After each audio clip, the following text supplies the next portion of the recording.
হে hi everyone, কেমন আছো সবাই? দীপিকা সরকার লাইফস্টাইল চ্যানেল নতুন একটি ব্লগে তোমাদের সকলকে স্বাগতম জানিয়ে আজকের ব্লগটা কিন্তু শুরু করে দিলাম সকাল সকাল। আশেপাশে অনেক কাজ সারা হয়ে গেছে, তারপরে দেখো সব কাপড়গুলো কিন্তু বাইরে নিয়ে চলে আসলাম, কারণ কালকে সব কাপড় শুকায়নি, কারণ বৃষ্টি চলে এসেছিল, তাই উঠে রেখে দিয়েছিলাম। আর বারান্দায় শুকাতে দিয়েছিলাম, কিন্তু ওই তো রাত্রে কি আর শুকায়নি, কি ফ্যানের তো স্পিড সেরকমই বারান্দারটা, আর ফ্যানেও কিন্তু একদম ভিজা থাকলে চেপচেপা থাকলে কিন্তু শুকায় না। তারপর কি আর করবো, ভেবেছি যদি বৃষ্টি না নামে বাইরে মেলে দিব। সত্যি সত্যি বৃষ্টি এখন অব্দি নামে নেই, কিন্তু আকাশটার অবস্থা একদম মেঘলা মেঘলা। আমাদের এখানে যে কতদিন ধরে বৃষ্টি শুরু করেছে, মানে থামার নামই নেয় না। সারাটা দিন একটু ভালো থাকলে আবার রাত্রে নামে, বা কখনো রাত্রে না নামে সকাল থেকে শুরু হয়ে যায়, এরকমই চলছে কতদিন ধরে। এবার আমি ব্রাশ করার জন্য বসে পড়লাম, ভাবলাম এতগুলো কাজ করে নিয়েছি, একটু তো বসায় যাক, তার জন্য ভাবলাম না বসে বসে ব্রাশটা করে নিই। বাসি কাজের মধ্যে আজকে শুয়েছি ঘরটা, আর পাকঘরে যেগুলো কাজ ছিল সেগুলো কাজ সেরে নিয়েছি, দুয়ার টোয়ার সুরে তারপরে কিন্তু কাপড়গুলো মেলে। ঘরটা মোছা হয়নি, ঘরটা আজকে একটু পরে মুছবো। আর আমি চলে আসলাম রুমে মুখ টুক ধুয়ে।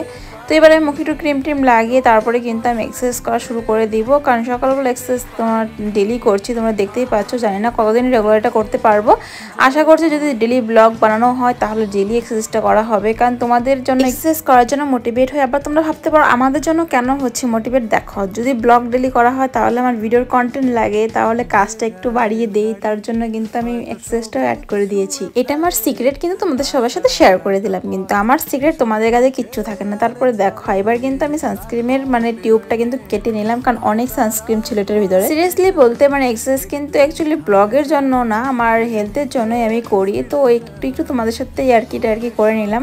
তো এবার আমি সানস্ক্রিন লাগিয়ে নিয়েছি, সানস্ক্রিমের সাথে টানস্ক্রিমটা যে কি সেটা জানি না, কিন্তু লাগিয়ে নিলাম। এবার আমি ড্রেসটা চেঞ্জ করে আসি, পরে ফিরছি। তো সেকেন্ডের মধ্যে আমার ড্রেস চেঞ্জ করা হয়ে গেছে। এবার আমি এক্সারসাইজ করার জন্য চুলটা ভালো করে বেঁধে নেব, কারণ কাটা দিয়ে চুলটা যদি পেঁচিয়ে রাখি তাহলে এক্সারসাইজ করার সময় কিন্তু খুলে পড়ে যায়। তার জন্য আমি এক্সারসাইজ করার সময় হয়তো একটা ঝুঁটি বেঁধে নেই, না হলে বেনি গেঁথে নেই, কারণ বেনিটা গাঁথলে বেশি সুবিধা হয়, তার জন্য কিন্তু আমি একটা বেনি গেঁথেই নিচ্ছি। তারপর এক্সারসাইজটা স্টার্ট করে দিব। আর এই প্যান্টটা পরে এক্সারসাইজ করতে জাস্ট দারুণ লাগে, কি বলবো। আর যারা যারা চাইছো এই প্যান্টটা আনার জন্য, মানে তোমরা যদি কেউ আমার ব্লগ দেখে থাকো সেরকম এক্সারসাইজ করো, তাহলে এই প্যান্টটা কিন্তু অবশ্যই এনে নিও।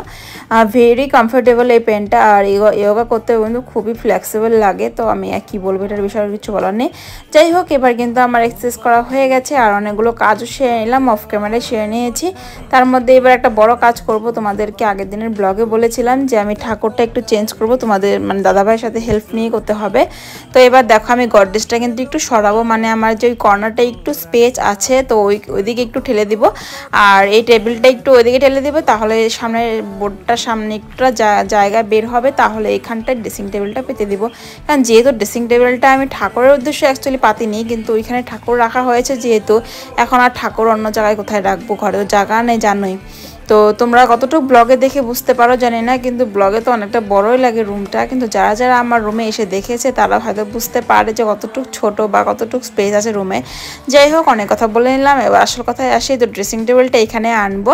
তো আমি এতদিন ধরে ভাবছিলাম যে ঠাকুরের জায়গাটা চেঞ্জ করব, কিন্তু আমার চেঞ্জ করা হচ্ছিল না, কিন্তু অ্যাকচুয়ালি সেটা খারাপ। কিন্তু ঠাকুর কিন্তু সবসময় হয়তো পূব দিকে নাহলে উত্তর দিকে রাখতে লাগে, তো আমরা এবার উত্তর দিকে রাখবো। এদিকে উল্টা সাইড হয়ে গেছিলো আমাদের, মানে দক্ষিণ দিক হয়ে গেছিলো, আর দক্ষিণ বা পশ্চিম দিকে ঠাকুর থাকে না। তো অনেক রিচুয়ালস আছে কিন্তু মানে আমাদের বেঙ্গলের মধ্যে, আর এটা ভালো খারাপের কথাও আছে। তো ভাবলাম কথাটা সিরিয়াসলি ডিপলি ভেবেছি আর কি, যে না যদি বাই চান্স কিছু একটা ভুল টুল হয়ে যায় তারপরে তো আমারই মানে পস্তাতে হবে। তো ঠাকুর নিয়ে তো আর কি করা যায় না। তারপরে ভাবলাম যে ড্রেসিংটাই সরিয়ে দিব, যেহেতু এখানটাই রেখেছি গীতা টিতা, আর যেহেতু ডেলি ফুল টুল দেওয়া হয়, এটা অ্যাকচুয়ালি পূজাই হয়ে যায়, তো পূজাটা ওই দিকে দিকতে নেই, তাই ভাবলাম না সরিয়ে দেই। আরেকজনের মুখে শুনেছি সেদিনকে, তাই ভাবলাম সিরিয়াসলি সরাতেই লাগবে। তারপর সকাল সকাল ওকে বললাম যে এটা সরাবো, তুমি একটু হেল্প করবে। তারপরে ও আমাকে হেল্প করতে লেগে গেল, মানে খাওয়া দাওয়া করে। তো আমি যেহেতু হুজুগটা উঠিয়েছি, এটা না করা অবধি আমি ঠান্ডা হব না। তারপরে দেখো দুজনে মিলেমিশে কিন্তু সবটা গুছিয়ে নিলাম। এবার ড্রেসিংটা আমি একাই টেনে এনেছি, কারণ ওরও সময় হয়ে গেছে। তো এবার ড্রেসিংয়ের জায়গাটা ঝুড়িটা রেখে দিব, আর রিংলেটটা ওই পাশে রেখে দিব, তাহলে আমার সব জায়গা ম্যানেজ হয়ে যাবে। আর ওই কর্নারটা একটু স্পেস বেরিয়েছে, ওইখানে স্ট্যান্ডগুলো রাখতে পারবো যখন দরকার থাকবে না। তো আমি ভালো করে বিছানাটাও ঠিক করে নিলাম, এবার সব কিছু ঝাড়ে নিলাম। এবার আমি চলে যাব বাইরের দিকে, চলো যাই। আর আমার আজকে একটা হেনা দেওয়ারও আছে, মানে হেনা ভিজিয়ে রেখেছিলাম। এ দেখো আমার কিন্তু হেনা দেওয়া হয়ে গেছে, হেনা দেওয়াটা তোমাদের সাথে শেয়ার করতে পারলাম না। তো ঘরটাও ভালো করে মুছে নিলাম। তো তার আগে কিন্তু আমি একটু বাড়িতে গেছিলাম, একটা কাণ্ড হয়েছে।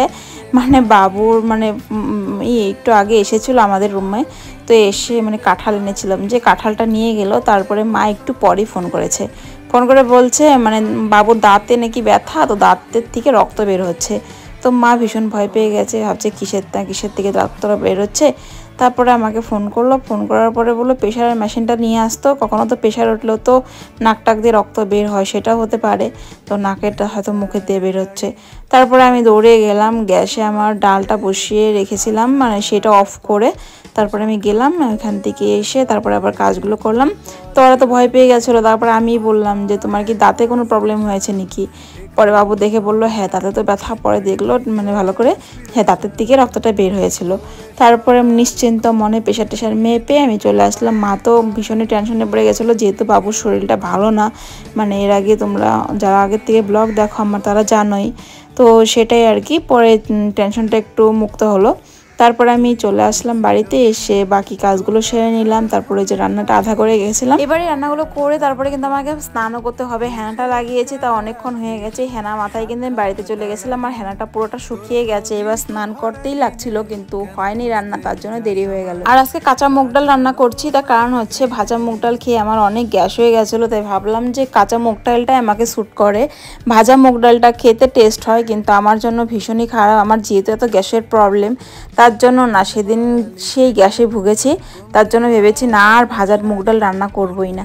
তারপরে রান্নাবাড়ি কমপ্লিট হওয়ার পরে গ্যাসটা দেখি অনেকটা মানে গ্যাসের উপরে ডাল টাল ছিটে খিচ হয়ে গেছে, তার জন্য ভাবলাম ভালো করে গ্যাসটা মুছে নেই।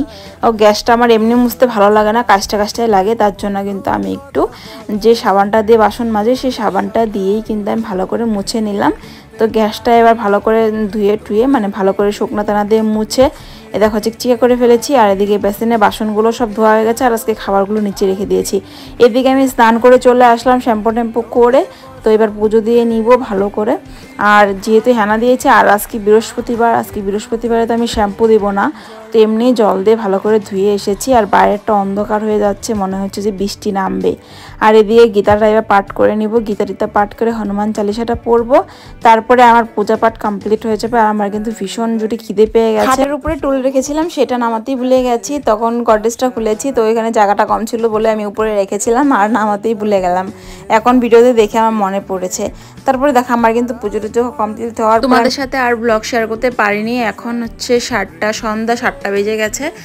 আর বরমশাই এসে বললো যে কলার বড়া খাবে, আটা আর কলা নিয়ে এসছে। তো এবার আমি দেখো আটা দিয়ে কলার বড়া ভেজে নিচ্ছি। মানে মুখ দিয়ে যেটা বলবে সেটাই আমাকে করতেই হবে, না করলে আমারও মনটা খারাপ লাগে যে ও চেয়েছে আমি করে দিতে পারলাম না। এদিকে ঘরে নিয়ে চলে এসেছি। তো দেখো মারা শুয়ে খাবে, আর আমি বসে বসে খাচ্ছিলাম। চিনিটা একটু বেশি দিয়েছি, তার জন্য কিন্তু ক্রিস্পি ব্যাপারটা হচ্ছে। মানে ও আমার কাছে কিছু খেতে চাইলে কিন্তু আমি কখনোই মানে যদিও উপর দিয়ে মানা করি, পরে কিন্তু আমি ঠিকই জিনিসটাকে তৈরি করে দিই, কিন্তু ওই কখনো বোঝে না। আমি কিছু একটা বললে ও মানে একটু ভেজালটা বেশি করে। যাই হোক, আজকের ব্লগটা এতটুকুই রাখছি। যদি ভালো লেগে থাকে লাইক কমেন্ট শেয়ার করে দিও, আর চ্যানেলে যদি কেউ নতুন এসে থাকো চ্যানেলটি সাবস্ক্রাইব করে দিও। বাই।